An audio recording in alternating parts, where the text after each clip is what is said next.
英，不是我说你。藏色看清蘑菇后，一脸不可思议，你想毒死我们吗？是白色的蘑菇，怎么会有毒？魏无羡没底气地说。蓝忘机拿出手机一扫，才发现真的有毒，不仅有毒，还是剧毒。这蘑菇明明看着也不花哨啊！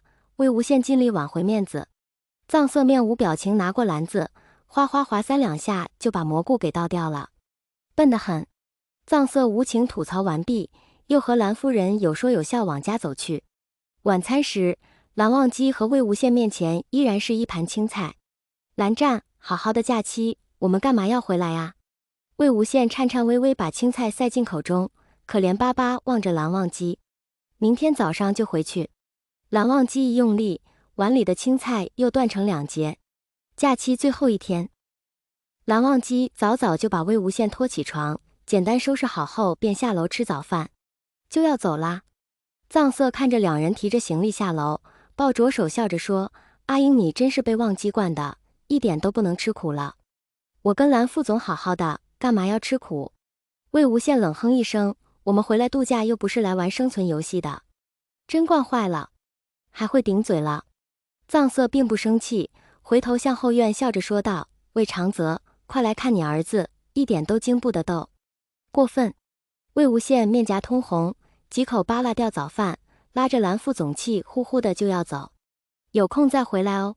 看着2人到了，别要上车走人。藏色和蓝夫人出门朝2人挥手：“有空也不回来啦。”魏无羡冲着窗外十分幼稚的吼了一句：“看看，我就说忘机给宠坏了。”藏色啧啧摇头：“他们开心就好。”蓝夫人也忍不住笑了。晚上，金家以金子轩和江厌离为主角举办宴会，蓝曦臣多次催促，蓝忘机只好带着魏无羡一起去赴宴。蓝副总，这次过去，你别跟金子勋多说话。路上，魏秘书好心提醒道。不会。蓝忘机答道，又反问，为什么这样提醒？没什么。魏无羡摆摆手，不想跟蓝忘机讲他把金子勋踹了一脚，搞得人家在医院躺了1个多月的事情。实在有损蓝副总的形象。不用瞒我，兄长有提过。蓝忘机正色道。哦，那这次可千万别喝错酒了。魏无羡伸出手指勾了勾蓝忘机的下巴，笑着说，喝醉了我可把你弄不回去。不喝。蓝忘机带住魏无羡调皮的手指，和兄长有事与金光瑶商议，说完我们就回家。那说好喽。魏无羡凑近，轻轻在蓝忘机嘴角落下一个吻。回家陪我看电影。因为温宁在，蓝忘机只是不着痕迹把魏秘书搂进了怀里。金家宴会每次邀请客人众多，多是室内有头有脸的人物。魏无羡不喜欢跟金家人打交道，也跟所谓的上流人士没有共同语言。待蓝忘机跟蓝曦臣、金光瑶进书房后，魏无羡便绕到阳台，观察着大厅内的人群，百无聊赖消磨时间。魏无羡身处昏暗的角落，不注意难以辨认，但要是一心找他，也不是找不到。于是没过多久，陪姐姐聊完家常的江澄就注意到了这位学生时代的同窗。魏无羡，你果然来了。江澄来到阳台，语气不善。哦。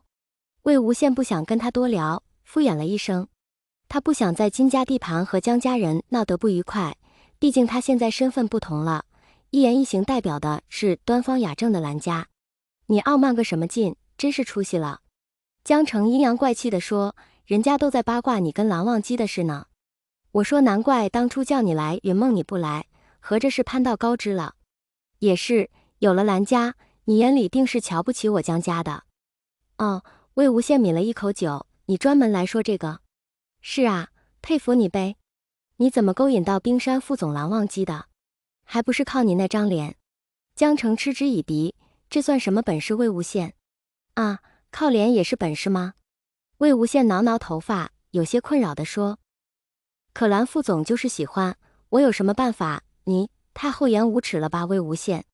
江澄气急败坏地说，靠美色上位，有什么值得骄傲的？哦，我骄傲死了。魏无羡懒得跟他鬼扯，懒懒靠在椅子上，翻了个白眼。还专门去做人家秘书，也是够心机的。江澄嘲讽道。那你得小心你秘书哦。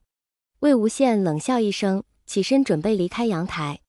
为了搞到蓝忘机，你追了他3年多，真是锲而不舍呀。江澄对着魏无羡离开的背影说道。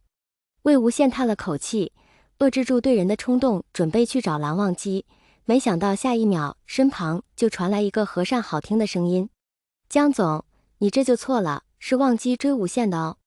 蓝曦臣笑着走过来，蓝忘机和金光瑶站在远处。什么？江澄皱着眉头问道。我说。蓝曦臣表情无意，极有风度地答道：忘机追的无羡，追了3年多。谁关心你们这些事？江澄哼了一声。既然如此，就不要再重伤无羡。蓝曦臣隐去笑容，冷冷看向江澄。此后，若是再听到类似江总今日的言论，蓝家会追究到底的。